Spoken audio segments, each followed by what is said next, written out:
Buenas noches, doctor. Este es el video sobre las preguntas que se nos mandó en el EVA. Este grupo está conformado por las personas que ve aquí. Vamos a discutirlas en orden, en un formato de foro, podcast. Todos vamos a responder las preguntas y lo vamos a hacer de manera que Ángel va a iniciar. Bueno, para empezar con la primera pregunta, ¿por qué las sociedades reducen los costos de transacción y son más eficientes para los negocios? Los costos de transacción actúan como una barrera para que las personas puedan acceder al mercado o a los negocios. Entonces, justamente lo que las sociedades pueden hacer es evitar que estas barreras causen demasiada fricción o sean demasiado graves para las personas.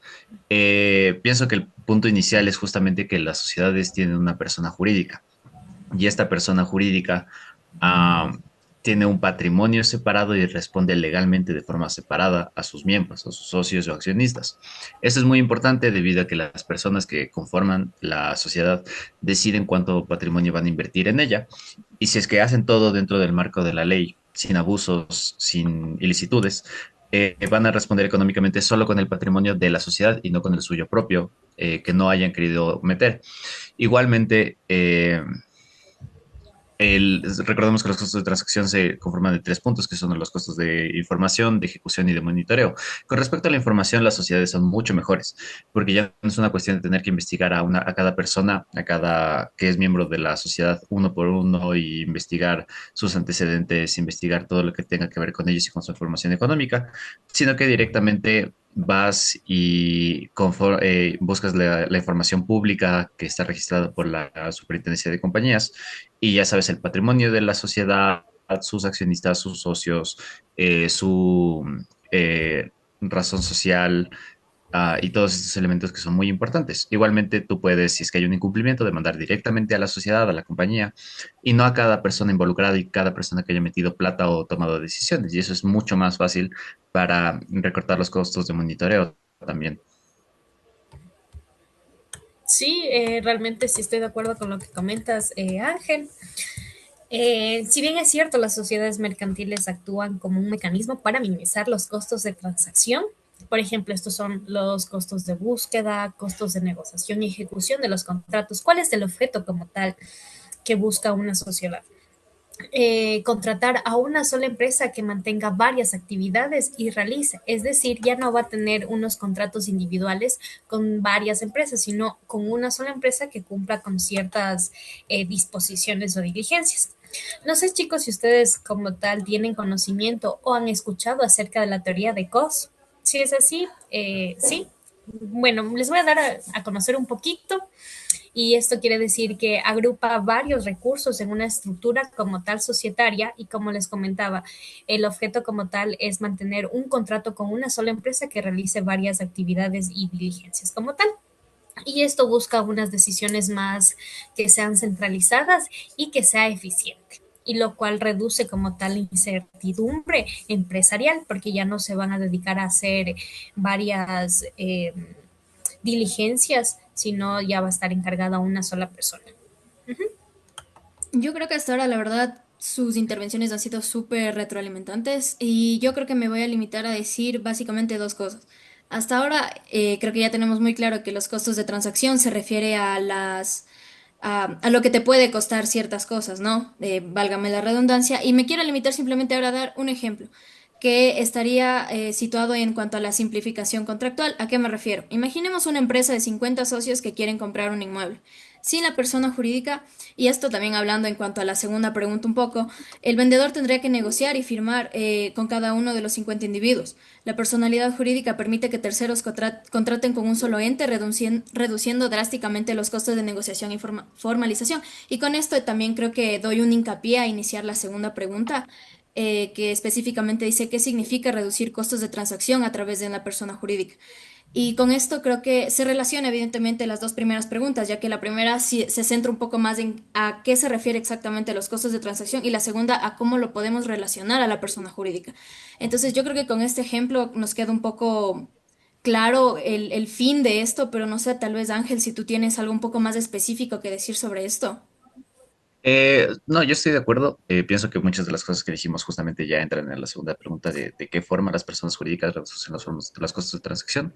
Algo que también me llamó mucho la atención es justo lo que dijo Ali sobre el teorema, la teoría de Cos. Pienso que es importante mencionar eso, justo el teorema de Cos, pienso yo que, o sea, está planteado por dos puntos principales, que es que estén bien definidos los derechos de propiedad, es decir, que no haya incertidumbre con respecto a eso y que los costos de transacción estén lo más minimizados posibles o sean cero. Una vez alcanzado esto, la forma en la que se desarrollan los negocios y la distribución de los recursos es eficiente y no hace falta un marco legal complicado, la intervención estatal o todo esto. Justo el rol de las sociedades yo creo que entra mucho con este segundo factor, el de la reducción de los costos de transacción, por los motivos que estamos viendo ahorita. Los derechos de propiedad también pueden hasta cierto punto relacionarse con las sociedades en el hecho de que tenemos más centralización en estos derechos y no son un montón de personas dispersas, sino que todas invierten de manera centralizada en una sola sociedad que es un solo ente. Entonces, y ese solo ente tiene los derechos en sí. Eso puede ayudar por ese lado, pero principalmente es justo el tema de las transacciones que estamos diciendo aquí. Eh, entonces sí, creo que es relevante todo eso.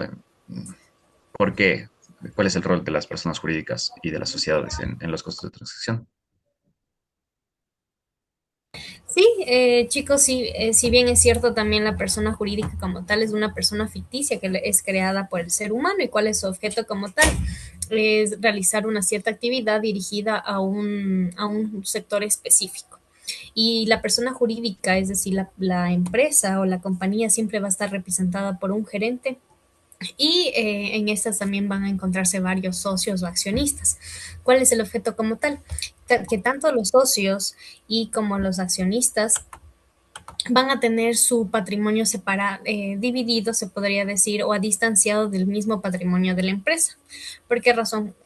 Porque esto es súper importante, ya que en un supuesto caso no consentido que uno de los socios llegue a fallecer como tal, no le va a afectar de manera directa como tal a la empresa, porque ya va a tener o ya va a ser, se podría decir, cubierto por los mismos socios, con el mismo patrimonio de la empresa. Sí, ya estoy de acuerdo. Y yo creo que con eso, si quieren, ya podemos pasar a la siguiente pregunta, que está parcialmente relacionada, de por qué la competencia corporativa, ah, como que los efectos de la competencia corporativa. Y yo pienso que cómo es un buen aporte al mercado es principalmente mediante una par de cosas. Primero, la teoría de la oferta y la demanda y de la mano invisible del mercado, de que cuando existe esta competencia entre muchos actores económicos, siempre va a buscar haber una optimización de los recursos y va a buscar darse el mejor servicio posible al menor precio para que la gente te haga el gasto a ti y no a la competencia. Entonces, obviamente, a veces existen muchos factores que pueden influir en esto, pero generalmente podemos ver que esto es lo que puede pasar en muchos sentidos. Cuando vamos a comprar algo en el supermercado, usualmente queremos comprar y algo barato y que sea bueno, o sea, lo mejor posible por ese precio. Y si es que queremos, también podemos irnos a opciones más caras, opciones más baratas. Eso también hay mucha variedad para lo que el consumo, para lo que en este caso la demanda requiera. Creo que ese es un primer punto muy importante de que genera esta competencia corporativa en el mercado. Eso sí, es muy importante lo que comenta Ángel, porque también va a ayudar sobre todo a los estados a modernizar las leyes societarias para ofrecer una mayor seguridad jurídica, es decir, menores costos de cumplimiento y estructuras más flexibles, sobre todo para las empresas. Y esto va a beneficiarse tanto la parte empresarial, es decir, el consumidor y el vendedor también. Ujú. Y va a crecer el Totalmente. mercado. Creo que todo evidentemente va interrelacionado y me permito decir que yo creo que encontré un caso que es un ejemplo claro que más habla de especialización y previsibilidad. Es un caso ocurrido en Delaware, en Estados Unidos, ejemplo clásico de todo esto, de la competencia, ya que al competir por corporaciones, estos han desarrollado una jurisprudencia altamente especializada y predecible. Para el mercado, la certeza jurídica evidentemente es un activo, todo esto hemos venido hablando. Y también saber cómo resolverá un tribunal un conflicto societario reduce el riesgo y por ende el costo del capital. Así que siento que todo esto genera todo lo que hemos venido hablando en este sentido y me parece súper importante todo en este marco jurídico que hemos hablando y cómo se relaciona con todo lo de la competencia y todo lo del mercado. Ujú. Ajá, entonces podríamos seguir en la siguiente pregunta tal vez, porque esa sí ya creo que cambia un poco del Sí. paradigma. Eh, La pregunta es, y más bien se basa en la serie de los hombres que construyeron América. No sé, chicos, si tuvieron o más bien conocen acerca de la serie. Ah, sí, perdón que me haya ido un rato, chicas, mi internet estaba raro. Bueno, justo ya que estamos empezando a hablar de la serie, creo que habla mucho sobre el desarrollo industrial de Estados Unidos y cómo estas corporaciones influyeron en el desarrollo industrial de Estados Unidos. ¿Y cuál es lo que se relaciona esto con Ecuador? Obviamente hay mucha diferencia entre el desarrollo industrial que tuvo Estados Unidos, que fue a gigante escala, y el de Ecuador, que fue muy limitado en esas épocas, pero algo que se me llamó mucho la atención es este énfasis que se le da a los ferrocarriles. Entonces, obviamente, todos los personajes que se presentan, inicialmente Vanderbilt es el man que vende todo su negocio marítimo, o sea, de botes, para invertir en los ferrocarriles, que se vuelven como que este gran instrumento de la modernización industrial y de la interconexión de diferentes industrias a lo largo del país. En Ecuador, la diferencia, claro, fue el que el ferrocarril no hubo ningún actor privado, varios actores privados que compitieran para construir el ferrocarril. Pero lo que sí hubo es el ferrocarril de la Sierra a la Costa, que fue un proyecto de varios gobiernos, iniciado por García Moreno y terminado por Eloy Alfaro, pero que sí tuvo la participación de actores privados, en este caso la Guayaquil and Quito Railway Company, que eran inversionistas ingleses. Entonces, obviamente esto era necesario porque el Estado ecuatoriano no tenía la capacidad económica para realizar un proyecto de esa escala y tampoco ningún actor privado ecuatoriano, por el poquísimo desarrollo industrial que había tenido el país, no podía hacerlo. Pero una vez que se hizo esto mediante esta mezcla de fomento estatal y privado, fue un boom gigante y permitió que se empezara a desarrollar la industria hasta cierto punto. Creo que también hay mucho énfasis como que como al inicio muchos de estos sectores de producción primaria influyeron. Entonces, igual en la serie sale Rockefeller con el tema de la producción petrolera, que es muy importante para el inicio, hace esta asociación con Vanderbilt y es muy importante para el desarrollo del sistema de ferrocarriles y el desarrollo industrial. Obviamente en Ecuador nos tomó otros 100 años llegar a la explotación del petróleo, pero al inicio igual el ferrocarril ayudó muchísimo a la producción del cacao, por ejemplo, y del banano después. Y cuando eventualmente llegó el petróleo, fue el gran boom industrial que hubo acá en la sierra. Entonces, obviamente Ecuador es como que una versión muchísimo más reducida de lo que vimos en la serie, mucho más accidentada, digamos, para ponerlo en palabras bonitas, pero sí pienso que hay ciertos paralelos ahí. Sí, la verdad yo considero igual que de alguna u otra manera la serie nos sirve para responder la siguiente pregunta en sentido de que podemos ver cómo las cosas se fueron desarrollando y luego tal vez intentar hacer las similitudes que tú dijiste, por ejemplo, con el ferrocarril, al modelo ecuatoriano, por así decirlo. Y de hecho me parece curioso porque no estoy segura qué profesor mío fue que mencionó que lo bueno, entre comillas, de que un país esté atrasado es que puede tomar el modelo o ver o compararse con otros países que ya están desarrollados e intentar de alguna u otra manera tal vez hacerlo o de la misma manera o tal vez intentar hacerlo de una mejor manera. Y justamente es lo que tú decías, puntos súper importantes que se vieron en lo de la serie, la transición de una economía agraria a una industrial, la creación de infraestructuras críticas, ferrocarriles, etcétera. Entonces, también, por ejemplo, en cuanto a modelos extractivos, una similitud que también me llamó la atención y fue una de las mencionadas, que fue que ambos países vivieron auges basados en recursos naturales. Por ejemplo, petróleo en ambos casos en su magnitud, y estos generaron obviamente infraestructuras masivas y concentración de poder en ciertos grupos económicos. Y es lógico porque, como bien es conocido, el petróleo es básicamente de algunos países como, yo qué sé, tal vez si se hubiera llevado de una mejor manera a Venezuela, logran hacer que este recurso sea básicamente toda la economía de un país. Entonces, Ali, no sé, tú tal vez piensas lo mismo o tienes algún otro punto de vista sobre esto. Bien, bueno, yo concuerdo con tanto con Ángel, contigo, igual acerca de la serie, porque si bien es cierto, tiene una transición de una economía agraria y cual pasa a ser una economía más industrial y se empiezan a crear este tipo de industrias como es el ferrocarril, lo cual aquí como tal inició con una nueva etapa. ¿Por qué? Porque tienen varias conexiones con diferentes lugares y de una manera más rápida y ágil. ¿Por qué? Porque antes se utilizaba todo el tema de las carrozas y demás, pero al ser un transporte más rápido va a tener una eficiencia que va como tal a beneficiar a la empresa y al consumidor.